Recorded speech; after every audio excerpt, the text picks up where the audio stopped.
Hey guys, welcome back to another video here on my YouTube channel. And for today's book review, we are going to be reviewing the first book in the Rose Hills series by Elsie Silver. This is Wild Love. And this is my first ever introduction to Elsie Silver.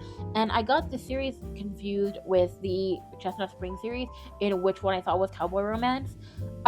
So then when I ordered these books on Amazon and they came in, I read the back of the book, the little blurb, and I remembered why I saw this at Indigo and sort of put it back on the shelf as oh, I don't think I'm gonna pick this up right now. It goes, Forbes may have labeled Ford Grant the world's hottest billionaire. And I was like, yes. So I am not super into billionaire romance. I have read one billionaire romance before this. It was Summer in the City by Alex Astor, which I did enjoy. It was my first ever romance, adult contemporary romance that I read last year in 2025. But it was just overall the first ever adult contemporary romance that I read. And I don't mind billionaire romance. It was a good book, but I just didn't like the cowboy romance or the hockey romance, because sometimes with a cowboy romance you have the money, not all the time, which is fine, but you usually have somebody who's fit, who's hardworking. I like that. And then with hockey romance you have somebody who's fit, who play sports, who usually has money, because I think you tend to have money when you play hockey. And so you get that. I feel like with billionaire romance you sometimes it can just be a bit about the money, which I think we got that in Summer in the City. It was definitely oh, I have money and I can do these things for you, which you get that in here, but he is definitely more down to earth, which is what I liked about it.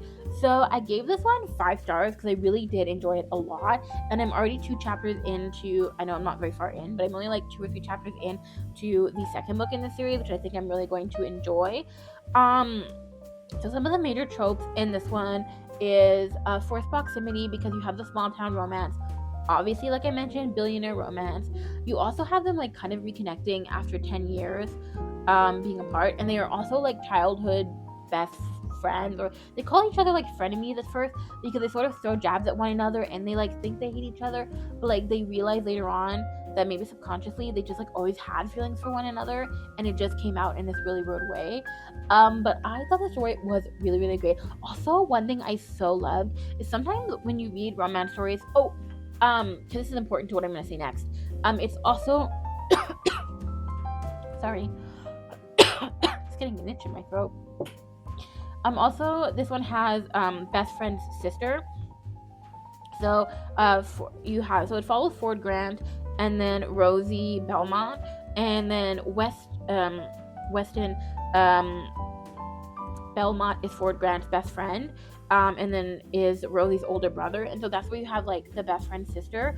So sometimes when you have that specific trope, when the brother ends up finding out, he gets really upset and gets really mad, and so you had this moment where we knew, we were in the chapter where Ford was going to tell West that, oh, I'm dating your sister, by the way, or I have feelings for your sister. And he was a bit nervous, and then he just blurts out, he's like, I think I'm in love with Rosie. And I just like the way he blurted it out and just didn't stutter, and just it just came out. I really enjoyed that. And then Weston just sort of had a total cool reaction to it. I was like, yeah, I this is expected. It was we could kind of see it, the way you were going at each other with the jab and stuff. And I like that how he was chill and he wasn't upset, because there are so many that you see where they're upset and they're like, how could you do that? Oh, I wouldn't want my sister to date you. And it's why are you friends with somebody then if you feel they're not good enough to date your sister? Questions. So I thought this was a refreshing take, and I enjoyed this enough that I'm excited to read the rest of the series. I'm also interested to read more Elsie Silver books. Now I know Elsie Silver is quite popular, and these books are not new. They are new to me. I started reading romance last summer, and I have been just making my way through typically hockey romance, and then or cowboy romance, which is new as of this year. I would say this is more under contemporary, the true contemporary, that I don't really read those a lot. And so, like I said, a lot of hockey, a lot of cowboy. So I'm just making my way through new authors. So I know that me reviewing a Wild Love might be boring. Some people might just oh, this book has been out for a while, it's nothing new. But as somebody who's new to romance, less than a year into my romance reading journey, I still wanted to review like every book I read now. I just want to review it because I know there are other people out there who also may have not read these books and may be wondering, oh, would I enjoy it? Would I like it? Somebody else who might be like me who reads typically sports romance or cowboy romance and be like, oh, would I like it? Because I truly think that this book was enjoyable and you would like it. And I liked this refreshing take on billionaire romance, how he was really down to earth. And yes, there were moments where he did spend his money, and it's like, oh, it's like nothing to me to spend this money. Like I would do it again for you. Um, but they were like not like in your face, and it wasn't constant, and so that's what I liked. I liked he was more down to earth, where there were like moments where he was like, yeah, I have the money, I could pay somebody to do the work, or I could just do it myself, so I'm doing it myself. Like that was sort of like to me what I enjoyed, how he wasn't like all about like I have wealth, let me flaunt it.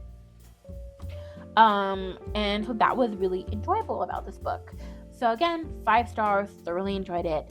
That is all for this video. If you have more recommendations for small town or cowboy romance, or hockey romance, you can always leave those in the comments down below, and I will research those series. Oh, I would also appreciate.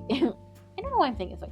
I am one who enjoys the series because I know if you enjoy like book one, then you have like a ton of other books to read. So it's typically what I do lately is I go for like a series, or I go for like a book that an author is promoting as being like the first book in a series.